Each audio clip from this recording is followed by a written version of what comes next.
YouTube. So YouTube is now live. And enable manual mode, confirm, manually start live video.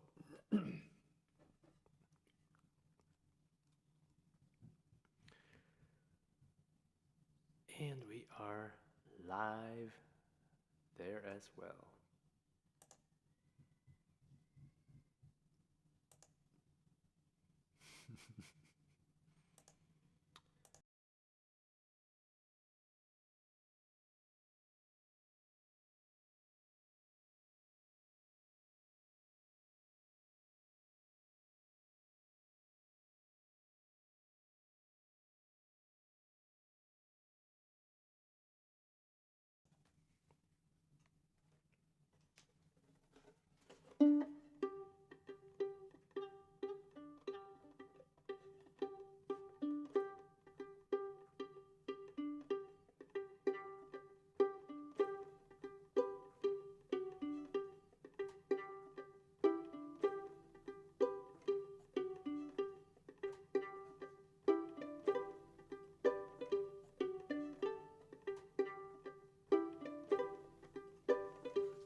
And a quack, quack here, and a quack, quack there. Everywhere, everywhere, everywhere, a quack, quack.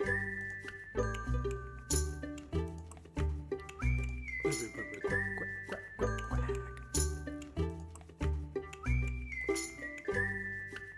I need to do more nursery rhymes.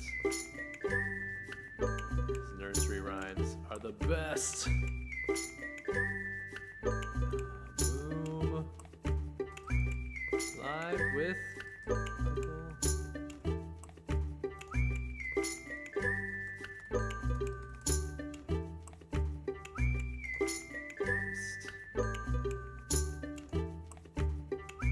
Okay. All right.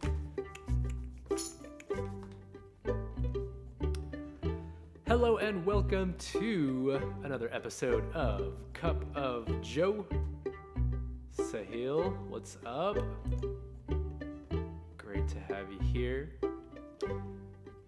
Ah, man. Share this live stream. Let's get this party started.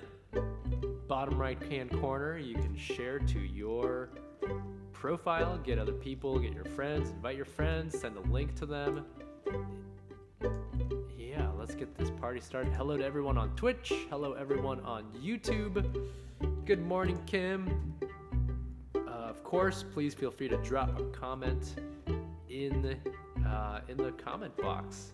Likes are great as well. Get this party going. What are you eating? What did you eat for breakfast today? What'd you eat for breakfast today?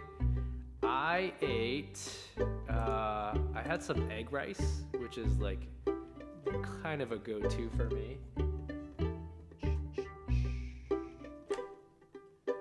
And all egg rice is rice, fried egg, sesame oil, a little soy sauce, mix it all up, bam.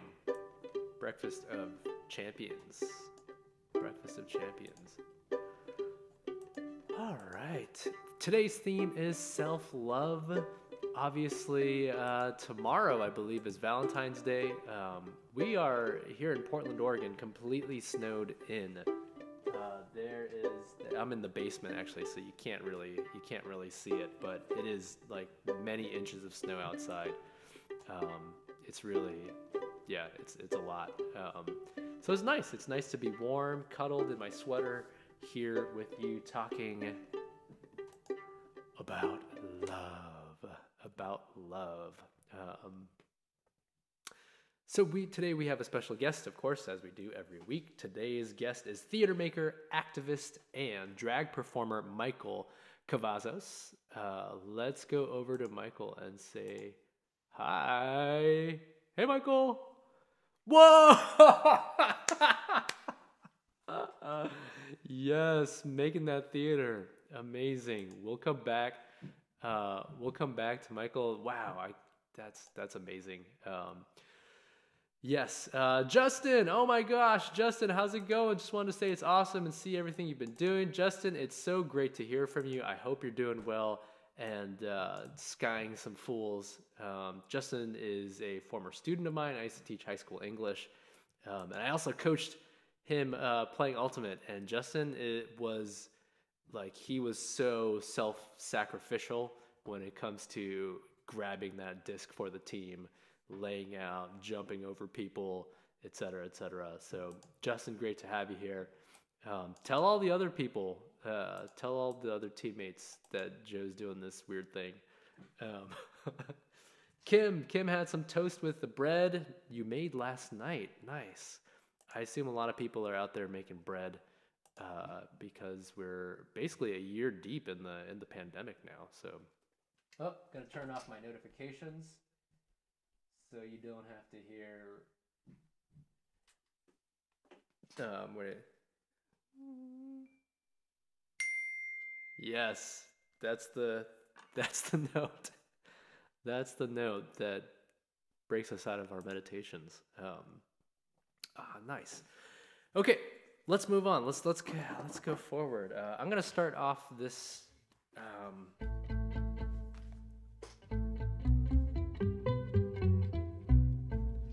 With a little cover song, a Rihanna song, I guess about love. Yeah. While I'm playing, if you haven't done so already, please sign up for the email list. That is how you know when I have things in the future. So here we go.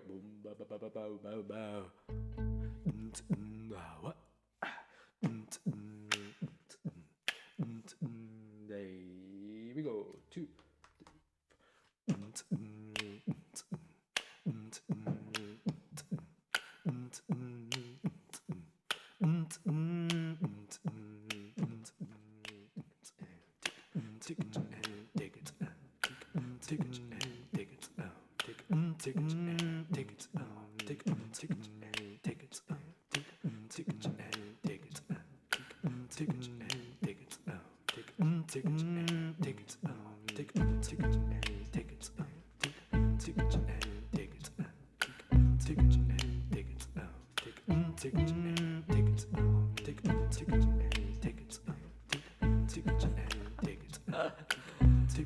Facebook is hilarious. The caption translations are tickets now.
This is what you came for.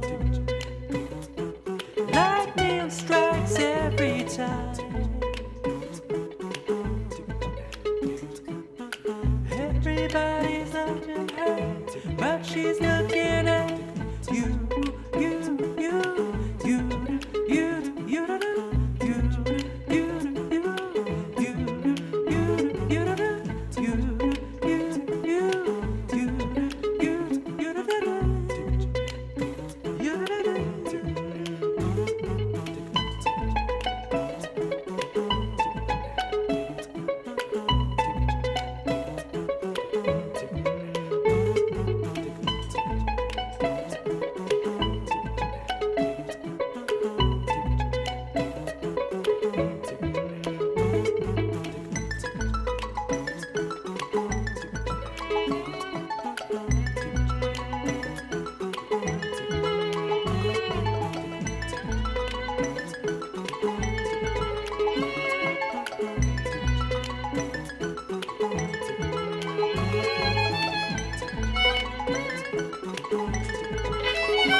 That's a good way to start off the show. BT Dubs, yeah, like I said, it's snowing a lot outside. And so I am rocking my Deadpool pajamas because that's how we roll. That's how we roll. Let's see. When you going to play at another of my birthdays? I've had 82 of them, and you played the 75th. Nice, Mr. Nevis. Yes. Please take care. Let's get that number up even more.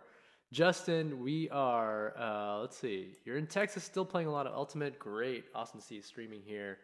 Nice. Same Realm streaming on Twitch as a passion for the last 6 years. Nice. I gotta find you.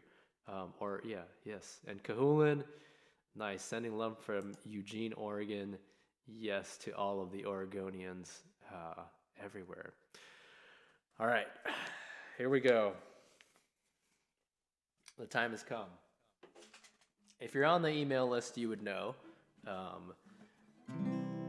Actually, and if you're on the Instagram and Facebook, you would also know that I'll be performing a very special song tonight. Hey Elle, how's it going? Nice avatar. It's okay.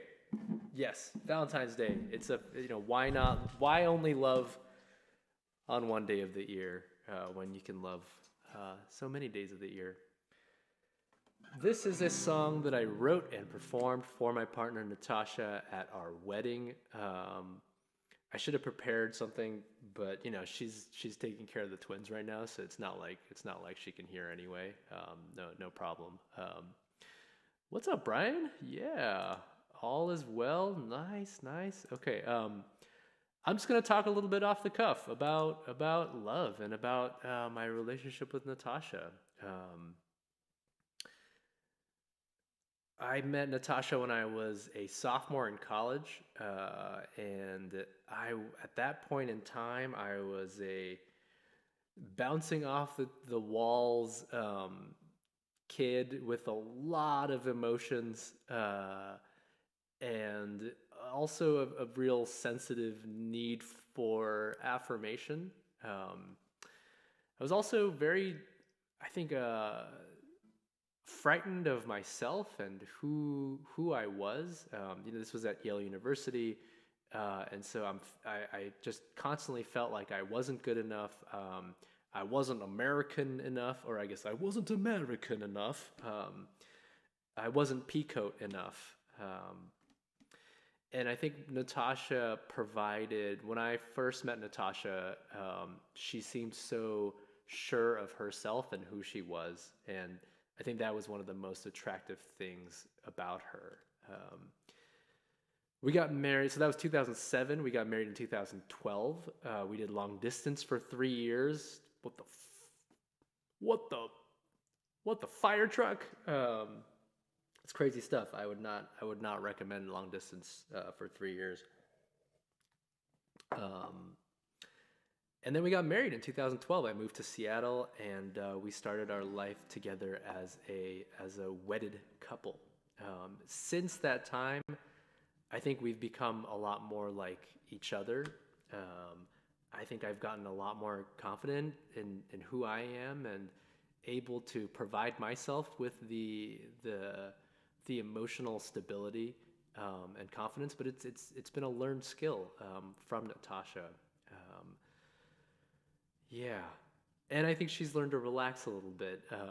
She's very like, oh, like do this and do that, and she's definitely a perfectionist and very into having things organized and structured. And so, I've brought a little bit of the improv to our relationship, and she's brought some structure and like maybe you should like do your bills. So this is a song that I wrote for Natasha, performed it at the wedding, and this is the first time that I've performed it since that wedding. Oh my Lord. So yeah, if I make any mistakes, you're welcome. Here we go. This is Natasha. You said hello, how are you? I know who you are. Do you know me too? I said, of course, yes, I do. I have known about you since the stars turned blue. You were locked in a screen across the 7 seas, floating alone as you're waiting for me. Natasha, I give all of myself to you, so won't you hold me true, close to you now. Now I am here, so are you. Let us sail from shore to shore as we search for our ghosts. Though we don't know where we go, I am yours and yours alone for now and ever. There will be many waves, but I've got in my arms what I need. We'll float along and together we'll sing. Natasha, I give all of myself to you, so won't you hold me true, close to you now. Natasha, I give all of myself to you, so won't you hold me true, close to you now. And let us live with no hate and no fear of losing the one that I hold so dear. We'll find us alive and we'll build ourselves a home. Someday we'll grow old and I'll sing while you groan. Natasha, I give all of myself to you, so won't you hold me true, close to you.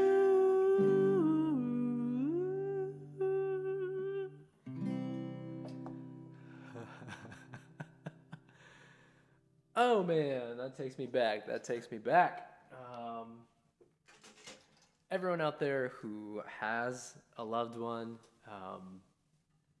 love on them. Everyone who does not, love to you. All of my love, just all my loving I will give to you. All my loving, darling, I'll be true. All my loving, woo, all my loving, I will send to you. Sorry, okay. Early Beatles. Brenda, Jim and I had a long distance relationship for 1.5 years, 6 months after we got married. I love this song, sweet. Oh, thank you so much. Natasha liked it too. We went straight, I sang that, the reception hall is filled with our closest family and friends, and they erupted, yeah. And then I got a little kiss from my bride, and then we had our first dance. So it was really a beautiful moment. Kim, yes, long distance is garbage indeed. Okay, let's move on. Let's move on. It is my honor and pleasure to introduce our special guest for today, theater maker, activist, drag performer, whom I met through a show that was directed and masterminded by Josie Seed and hosted by Portland Center Stage. So please give it up for Michael Cavazos. Beep, beep, beep, beep, beep, beep. Hi. Hey, Michael, how's it going? It's good. It's really cold actually. I live in an old Victorian and it just does not retain any heat. So I'm next to a little electric heater right here. Nice. Oh, electric heaters. Was that a thing for you And the growing up? stove. Like for me, it was everything. Like we didn't want to spend that much money on heat, and so like we would cuddle in the living room under a sleeping bag on the couch while watching Korean soap operas and dramas, and like we'd have our little uh, Costco dish heater in the corner, and it was just like yes. Yes, yes. Yeah, I don't really I feel like in Texas, uh it does get cold at night during the winter, but generally it wasn't freezing, and most of the houses there are like all central like air conditioning and heat. Mm. So it was a very different experience than it is in Portland, where we have all these old houses and much colder weather. That snow's crazy. Did you go out? Did you take your kids? The Natasha did. I have not taken them out yet, so I'll do that after this. Actually, that'll be fun. Um, Yeah. so as for everyone out there, as you can see in this corner, this conversation is hosted by Trailhead Coffee Roasters. They're an awesome coffee roaster here in town in Portland, Oregon. So check them out. Um, yeah, yeah, Sounds it's good delicious. times. It's good times. If you have any questions for Michael as we go along this conversation, please post it in the comments. Yeah, let us know what your questions are, and we will. Bring it Yeah, on. we'll tackle all of them. So, Michael, before we start, actually, as we start, simultaneous to this start, we are starting now. And the first question that I ask everyone is a childhood memory. It can be around your practice. It can be kind of an early childhood memory, something that you would like to share. Yeah, with us. Well, I was trying to think about my many practices in the various art forms that I venture into. But I think probably my biggest influence was MTV. Mm. I don't know if you were an MTV kid, but I was like total MTV kid, and I think I'm a little bit older than you. So I saw MTV when it like launched, Whoa, nice. Yeah. like in what was that, 81 or 82? And I remember those very early music videos. Ah. And I have two older siblings, and I always think that's important to have older Hmm. siblings to get a music education, Mm. because my partner is an only child, and so his music education is like what his parents would put on, which was 70s music, which is great, but it wasn't of the time. Mm. It wasn't what the kids The were cool listening to, kids. Yeah, yeah, Yeah. So I had my older siblings, and they introduced me to so much music. And the thing about MTV though was that it was like musicals, which as a kid, as a gay kid, of course I was like mesmerized by musicals, right? I loved West Side Story, I loved Funny Girl, I loved Grease, I loved all of yeah. those things. But then to see MTV, it was like these mini music videos or these mini musicals that would tell stories. And you think of things like Thriller, or like the Janet Jackson long like Mm. movie versions of their music Mm. videos. Those were always very exciting. And what I loved about it too was that these artists were constantly transforming their bodies. You Mm. know what I mean? Like you think of pop music like David Bowie, like David Bowie was always transforming his look. Madonna was always transforming their look. And I was just so taken by Mm. that. The Yeah. pageantry of it. The what? Yeah. Yeah. What do you think it Yeah. was? Well, no, I think it was like it was like such a multi like new media is what I want to say. It was like it was such a new thing. I remember this whole um they had like this whole panel discussion on MTV about the place of music Huh. television. And of course, like all the musicians were like, screw MTV, like we're not performers, we're not Sure. actors, we're just musicians. We want to play music. And then Madonna's like, well, no, it's a new way to reach new audiences, and you get to perform, and I thought that was really interesting because as a musician, yeah, why would you think about having to create a pop music video that reaches an audience when you just want to like play your instrument, Video right? killed the radio star, right? Yeah, yeah. Totally. So it was a really interesting moment, but it changed the way I looked at media. And so I've always been very interested in media and the different formats. That's yeah. And I think there's a part of me in both of those. I mean, I'm kind of a purist and like old school. Like, give me a cigar and a scotch, and let me listen to like Blossom Dearie or like Mel Torme. Like that's what I want. Yeah. But I think recently I've been trying to think about things differently in the sense that you're describing. Like TikTok is kind of like a huge thing right now. And it's kind of it's not in its infancy, but it's still in its teenage kind of blowing up phase. And it's 1 minute videos max, and I think a lot of people are like, like I don't want, like, my songs are not 1 minute. I don't want to do that. But I think you can choose to look at these platforms as stages for different forms of creativity and art.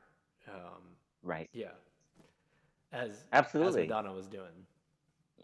Yeah. And she changed the way we think of music and the way we view music Hmm. now. I mean, literally view Yeah, music. Um, so yeah, that was an important moment, I think, for us. I mean, hmm, it killed a lot of I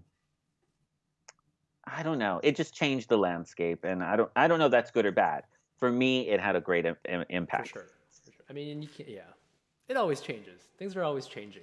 You just have to accept that. I Yeah. mean, TikTok, this stuff that the kids are doing with TikTok, I have no idea what that is. I only see the TikToks that are posted to like Facebook or Right. Instagram. I don't actually have the app or whatever it is. When when the spirit so moves you. Yeah. uh, Am I missing all your exciting TikTok no, not videos? at all. But there's a lot out there. I mean, I think when you first sign on, and the kind of rap that TikTok gets is like it's just like young teenagers like doing poor dancing moves, um, and there's certainly a lot of that. But as is any medium, but there are a lot of actual theater people who are playing personas and 1 minutes of talking to this character. I mean, I think it's a really interesting place. Yeah, Yeah. Yeah. we have I oh, think go ahead. I was going to say also, I think, about my work with Hmm. drag. I always tended as a child, I mean, I guess it was a little bit of like gender dysphoria where I just wasn't Hmm. sure um, what my gender was. I identify now as like gender Hmm. queer or Hmm. non-binary. But I just remember as a kid like playing house with my imaginary friends, Hmm. and I was always the wife and I remember sticking balls in my shirts to be pregnant and to like, like, and I was like 6 or 7, like uh, I was so young. Um, so I think gender has always been an issue of like, how do I navigate this in my own hmm. life and in my own art?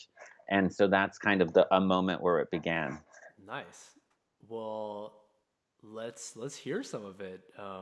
We're gonna do a little collaboration, right? Would you like to introduce this piece for everyone? Sure, sure. So I've been working on two collaborations with different companies in France and in Egypt, and a lot of local artists. Josie is working with me on the Cairo project, and we've been talking a lot about home. We're devising works about Hmm. home, and home can mean so many things, right? Home is love, home is culture, home is your family, home is a structure, Hmm. maybe. Home is a feeling you carry with you. Um, and I think a lot of us now that we've been stuck indoors for 12 months, I think a lot of us are thinking about home, but also maybe not thinking about home in the sense of like um, what home the feeling of home is. Rather, they're stuck with this idea of like, oh, now home is my workplace too. Hmm. And so we kind of I think, are losing a little bit sight of what the intention of home was. Mm. So I started thinking about home, and I started thinking about all of the places I've lived, Hmm. and so yeah, I'm gonna do a little read for you. Sweet.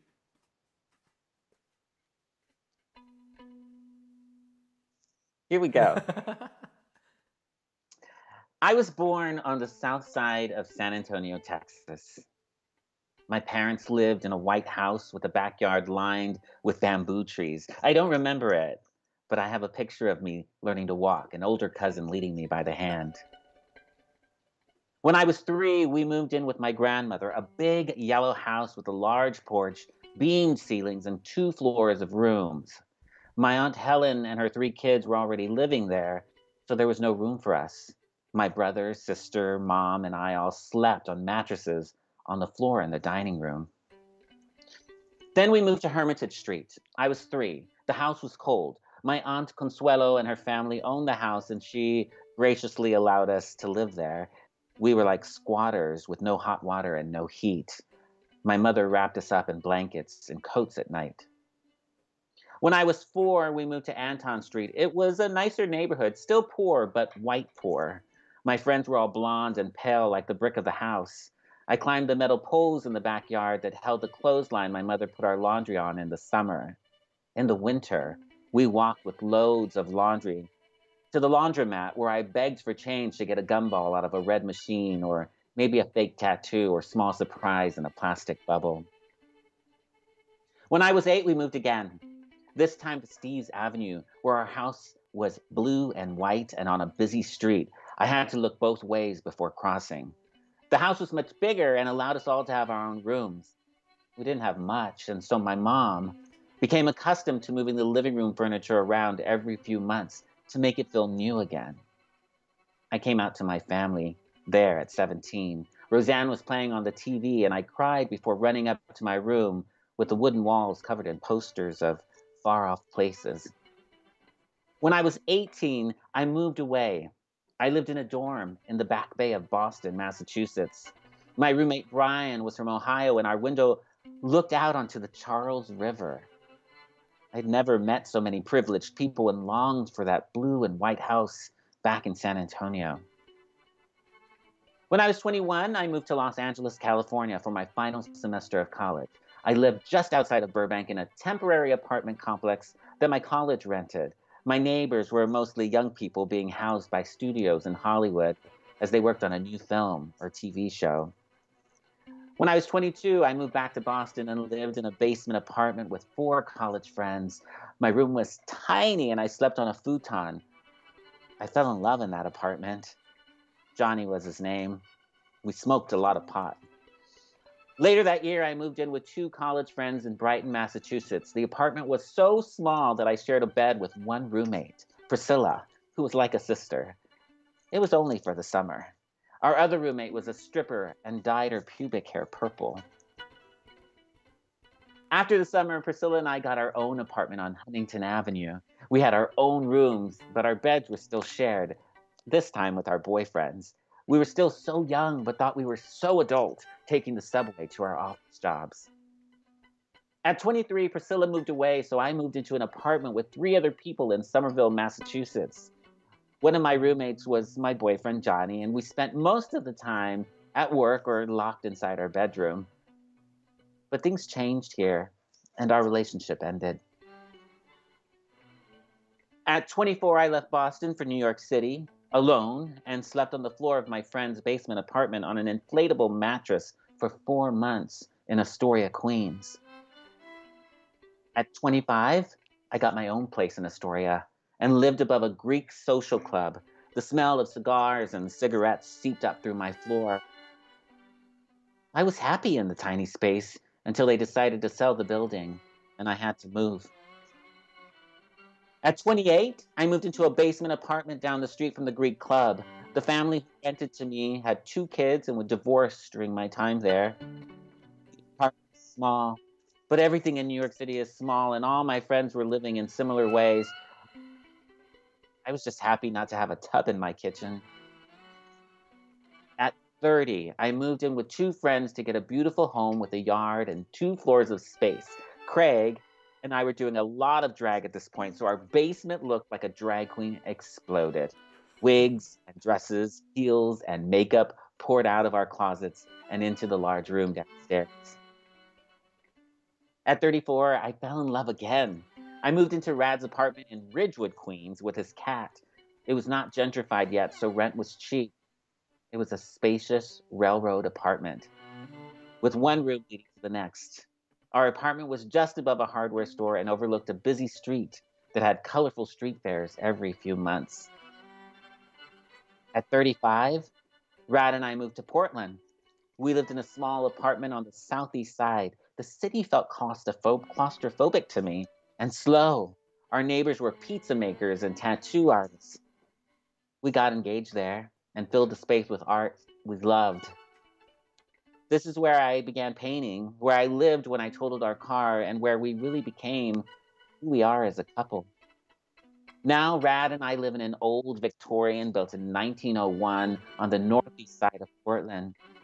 It is not a yellow house or a blue and white. It does not have a window that looks over a river, and it does not rest above a hardware store.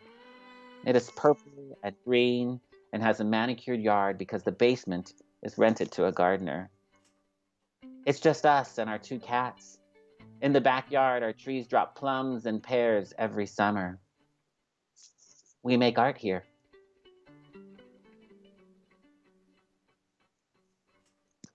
Hmm. Thank you. Thank you. Ah. There's so much. For me, the hard, and this is obviously. Um, Thank you so much. That was beautiful. Uh, the part that felt like the heart of the piece to me, because obviously there are many hearts for many different people, was the moving the furniture around to make the space seem new. Um, and I feel like that serves as kind of a microcosm also of you moving around all these different places and seeing. I don't know. Yeah. Yeah. It was I've had very privileged experiences. I'm very lucky. I always felt loved and taken care of growing up. But there was being gay was hard growing up in Texas. So I know that my mom did the best that she could. She didn't always understand. And I always felt like I wish she had seen more of the world, because her world is San Antonio. Like that's her world. I don't know that she's traveled very much beyond that. So she would make changes in our own home by just moving the furniture around, and it did feel It new. totally felt, yeah. It's Sorry. also an experience that I resonate with. Because yeah, moving the couch in one direction like that changed everything. Yeah, new perspectives, Yeah, new perspectives. yeah. Hmm, um, so okay, it's February 13th, and no matter what we think of the capitalist holiday that has been created, I'm curious, what does it mean to love someone for you? What does it mean to love someone? I don't know. I think Rad and I found each other in New York City, and I think we had both probably dated enough Hmm. before meeting. So when we met each other, we fell in love very quickly. I moved into his apartment after only like 6 months of dating, um, maybe even less than that. And I think for us, we realized that we both, well, what Rad says is that our crazies match, meaning like they're compatible.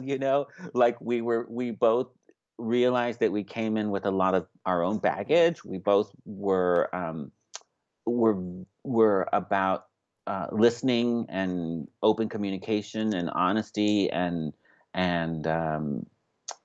uh, accepting. You know, like I always think that love is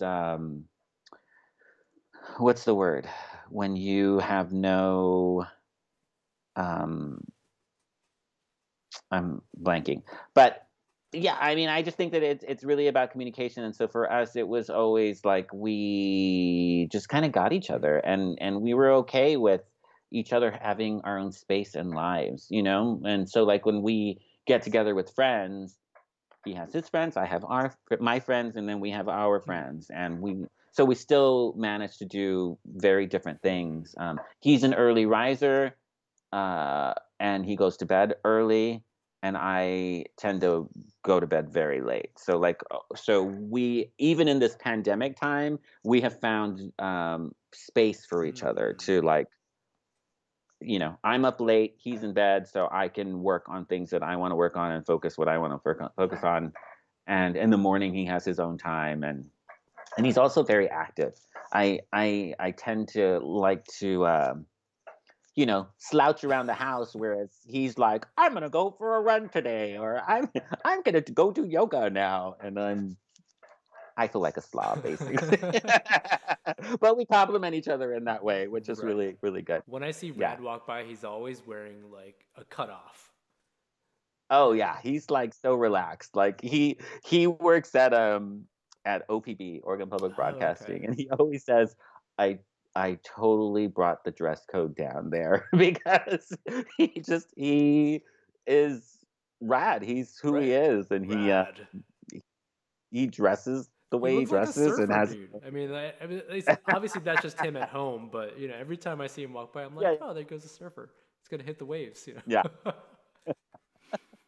When we talk about when we think of, we'll be celebrating Valentine's Day. I mean, we certainly we love gifting each other with things, and you know the other thing I think that's important in a loving relationship is affection. We're super affectionate with each other.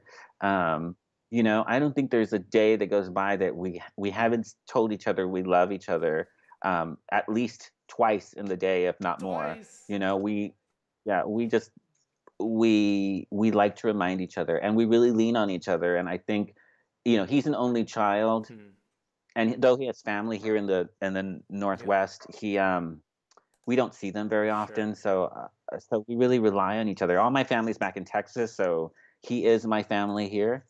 um and so we like to practice affection. It's really good. What do It keeps things what do romantic. fights look like?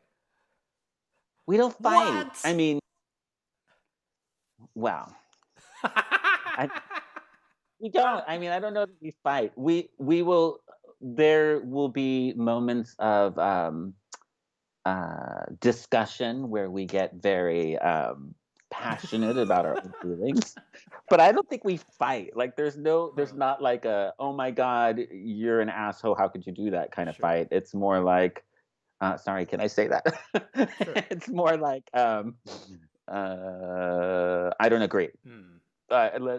These are the reasons why. I mean, we're very like logical in that way. Nice. Nice. Do you fight? Oh yeah. Yeah, Yeah. I think our fight Natasha, what does she say to you? Do you start the fight or does she start the I fight? think I mean that's that never is a real like there's no real answer to that, right? Ever, really.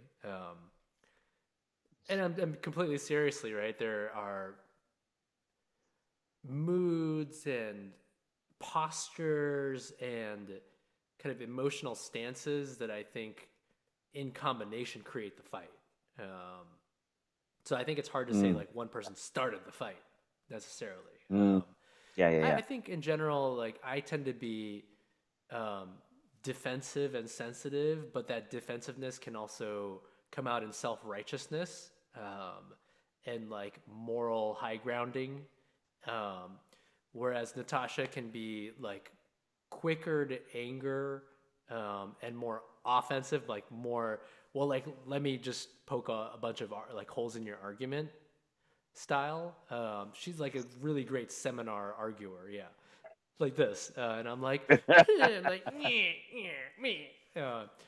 Yeah, And you take the what did you say? The moral high ground, or moral what? high You're grounding. I'm more because passive you're aggressive. you're you're self-righteous. Is that I'm more what you mean? self-righteous and passive aggressive. I would say that's kind of the spectrum that I fall on.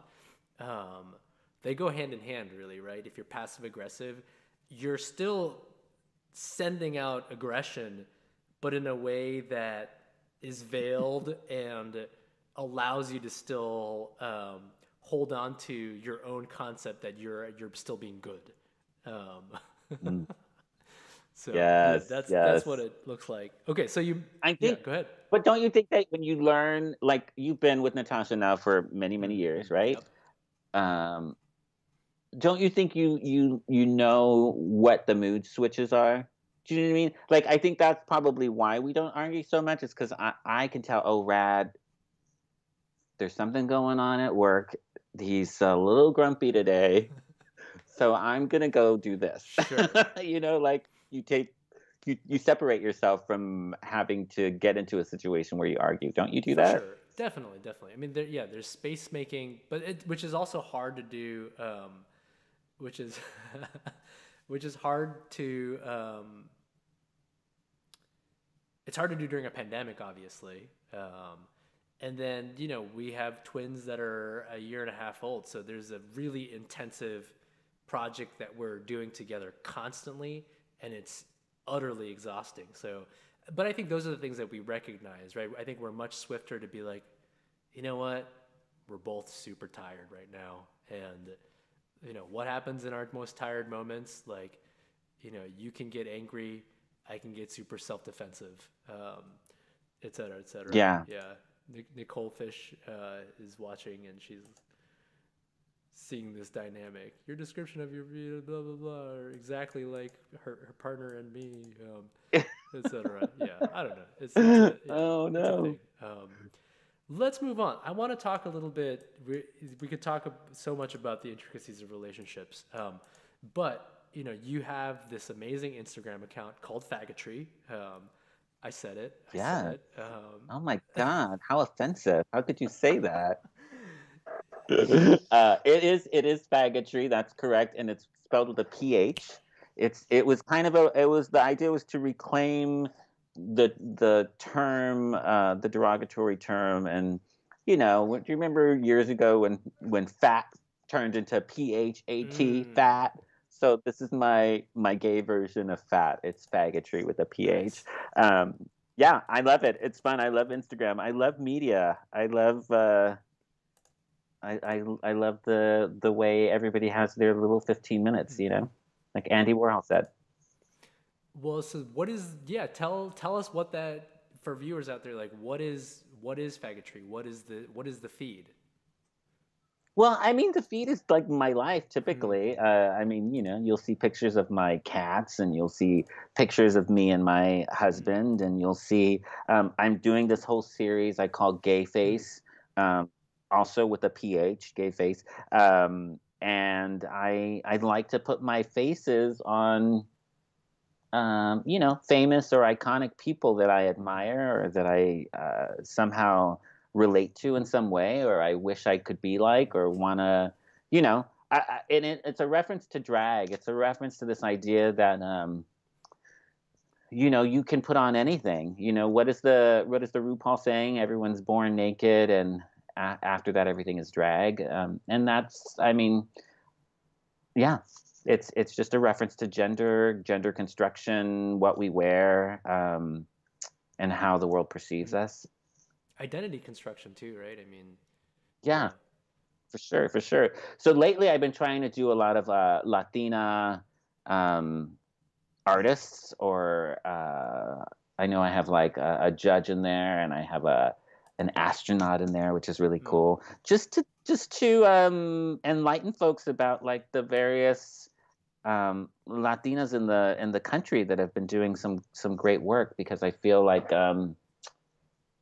we're still a marginalized community. We're still trying to get equality in the world. And it's it's something that is important to me right now. um, which I think is it's to me. I saw it and it seemed because a lot of the people that you're putting your face on are women, and it was this playful digital drag type of thing.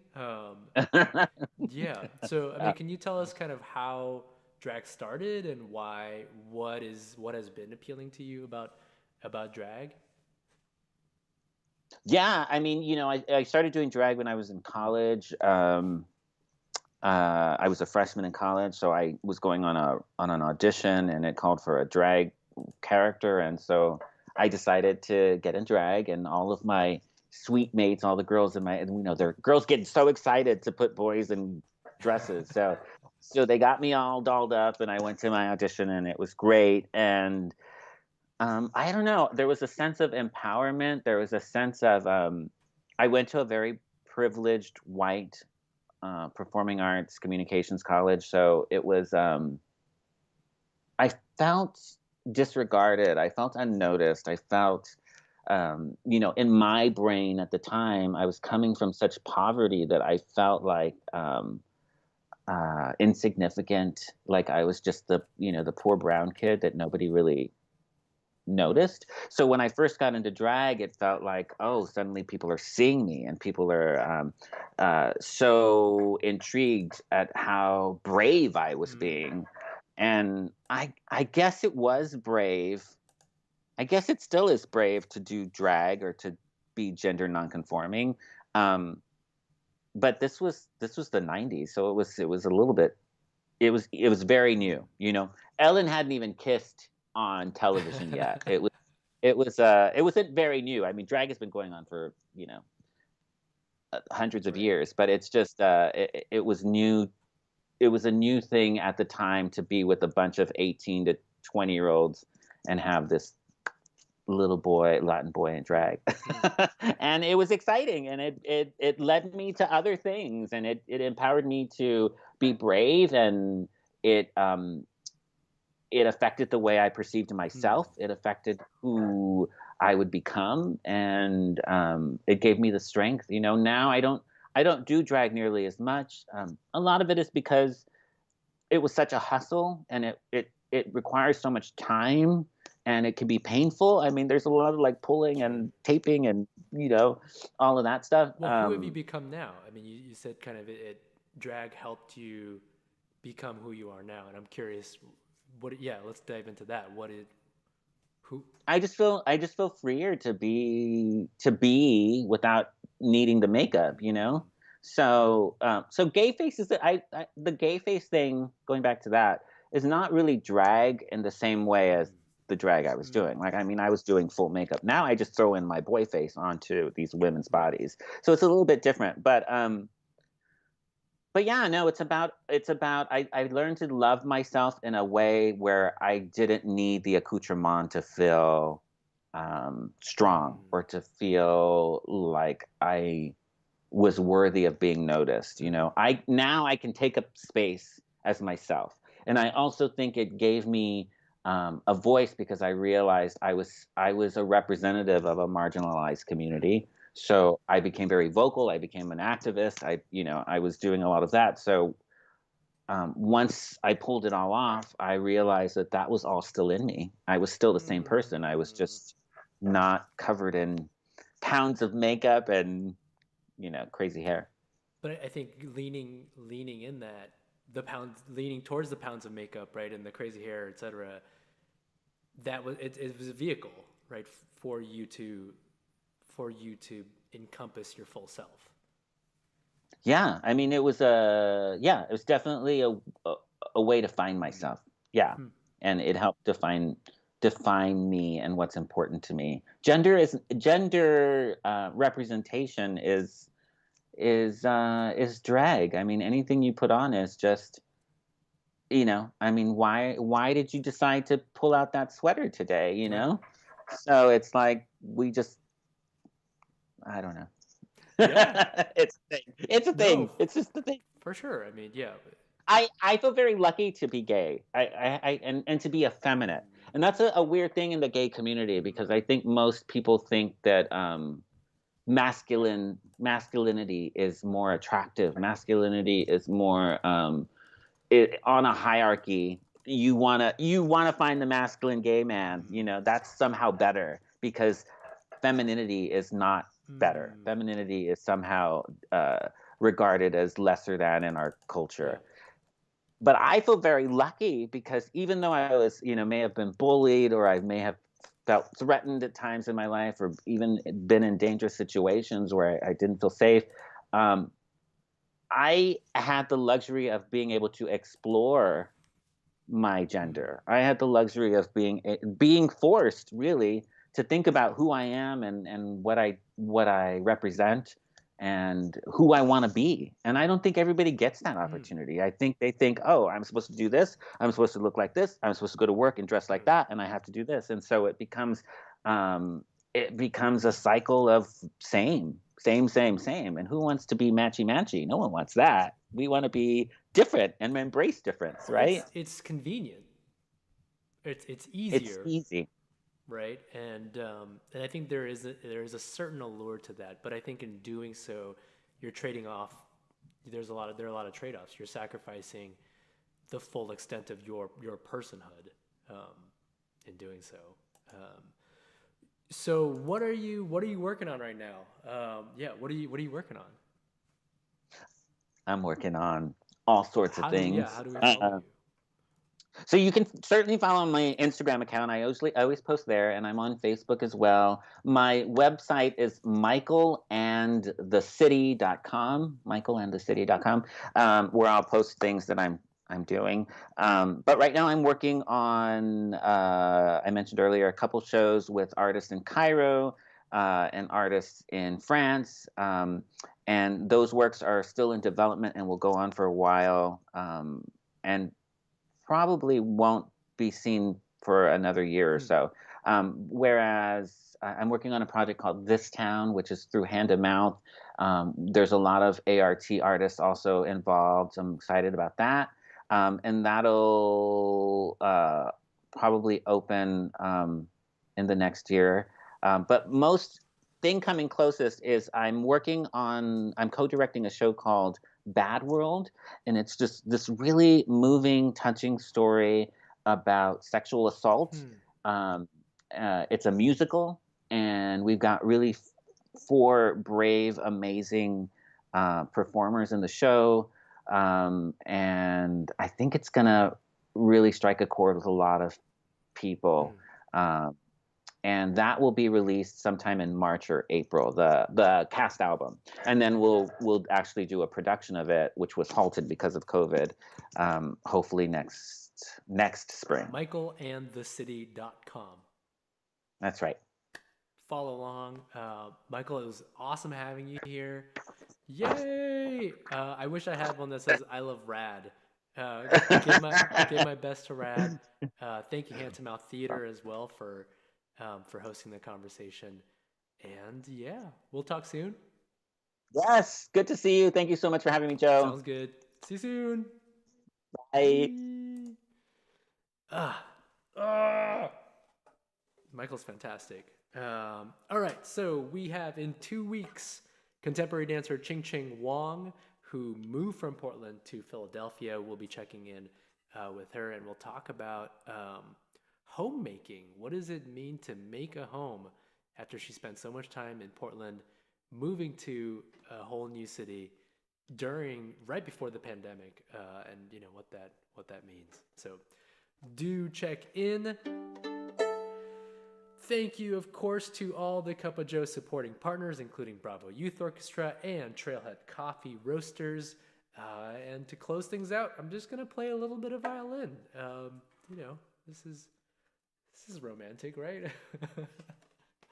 uh,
Thank you for tuning in, everyone. We'll see you in 2 weeks. If you haven't done so already, sign up for my mailing list, joekai.com/joinjoe. I'm also on TikTok at Joe Kai. So yeah, check it out because I'm doing some crazy stuff on there. Have a great weekend. Stay safe, take care, and we'll talk to you soon. Bye bye.